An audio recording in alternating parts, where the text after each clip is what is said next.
So I want to start off today's video by asking you a question and give you something to think about over the next few minutes as I'm talking to you. And it's specifically, why do you stack silver and why is it important to you? Now, I'm not asking you to leave a comment down below, but feel free to do so if you would like to. But I want to talk to you about silver and how it's been performing, as not just price, but premiums over the last week and a half since the whole SVB banking collapse.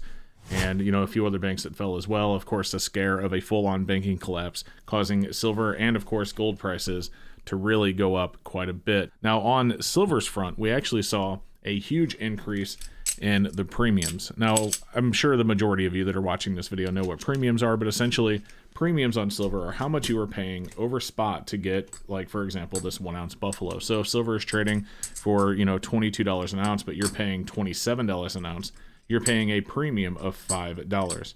Now, those premiums exist for a reason. Obviously, the dealers need to make money and to be able to keep their lights on, and they certainly can't do so by selling something for the same amount that they just purchased it for. But additionally, there is cost in production of things like 1 ounce silver rounds that are always going to have a premium over what they trade for in the market. That being said, sometimes those premiums get quite high and unjustifiably so. And I'm not certainly saying that this current time isn't unjustified. I'm not saying it is or isn't. I don't really know, but I do know that over the last week and a half, there's been a massive increase in demand.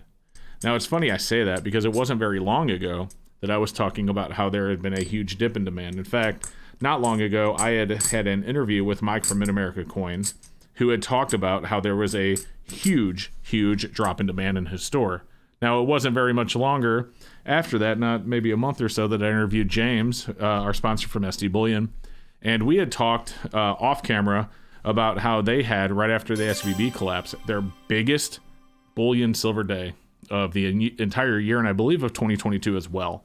And I thought that was crazy to hear how much silver they were able to move in one single day. And a lot of that came out of fears of a full-on banking collapse. So SVB by itself and its collapse wasn't necessarily the only bank that they were worried about, right? It was the catalyst. It was the one that they said, all right, well, maybe we need to get our money out of the bank account. And not a whole lot of people feel comfortable keeping their cash in cash. And so they're going to look for a safe haven asset. Silver and gold have always been very good safe haven assets. And many people in times of turmoil, especially financial turmoil, have ran to silver and gold. And that's exactly what we've been seeing. We saw physical silver as well as paper silver. In other words, this paper silver contracts that you see trading on the COMEX that cause the COMEX price to increase. We have seen those numbers both go up. And we saw physical silver premiums, $5, $6 an ounce over spot, and they are still there as of today, even though it does appear that, at least in the minds of some people, the whole scare of a full-on banking collapse has subsided. So I wanted to talk to you a little bit about a banking collapse and why, while I think, and I'm going to make a full disclaimer, I don't think that it's something that's likely going to happen, at least not anytime soon. It is certainly something to be concerned about. Now, when I made this video, when I talked about, the SVB banking collapse and how the silver premiums have skyrocketed, I had some commenters say that the FDIC is insuring, obviously, all of the accounts from SVB and other banks that have collapsed over the last week and a half. It wasn't very many, it was just a few, but SVB was a huge one.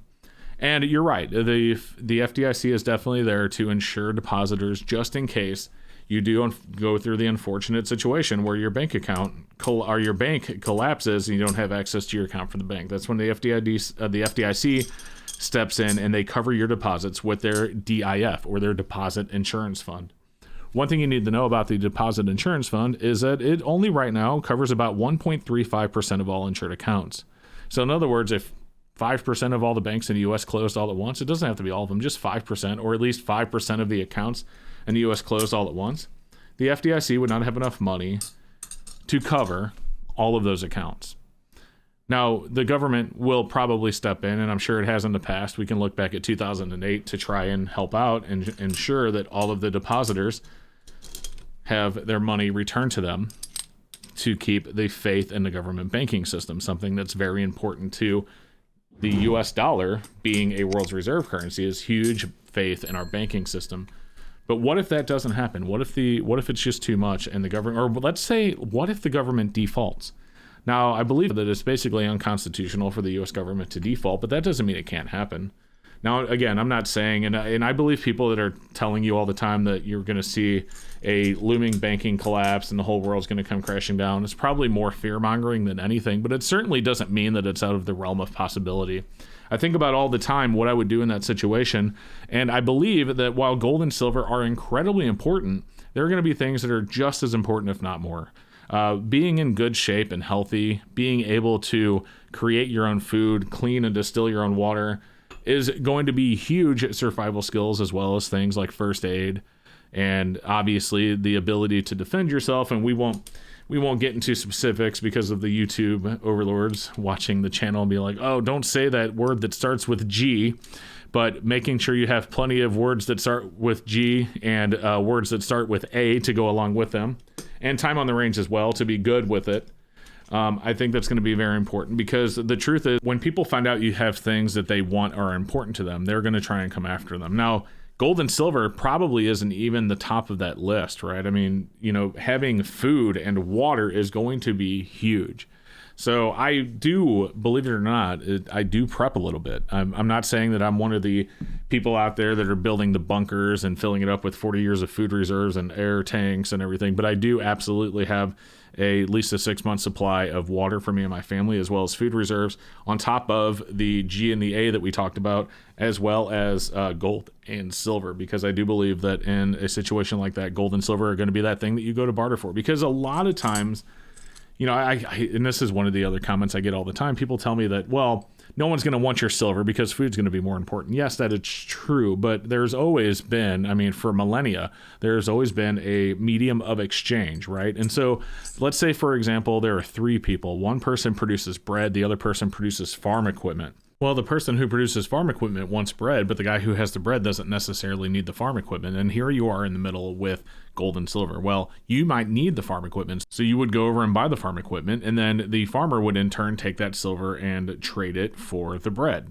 And then the person with the bread would use the silver to buy whatever he needs.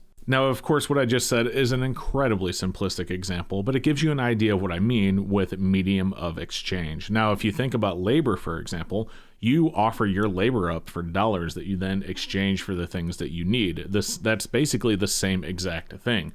You produce labor that the person who has the bread and milk may not necessarily need, so you go and you give that labor to someone else who then gives you the dollars, which you then go in exchange for the bread, milk, and eggs or whatever else that you need.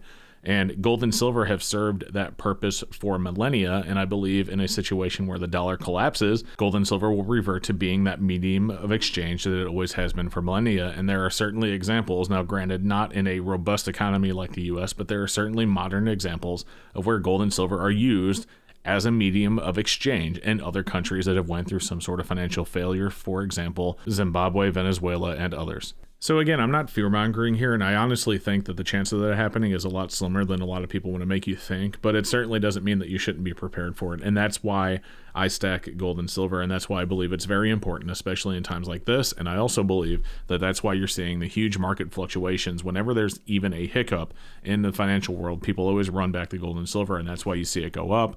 And for example, we saw gold climb, we saw silver climb, and now that those worries are starting to subside a little bit, even if unjustifiably so, even if they're starting to subside a little bit, you see the numbers start to come back down. So that's why I stack. Let me know what you think down below. I know earlier I said that I'm not asking you to comment, but I would certainly appreciate it. I would love to hear your thoughts.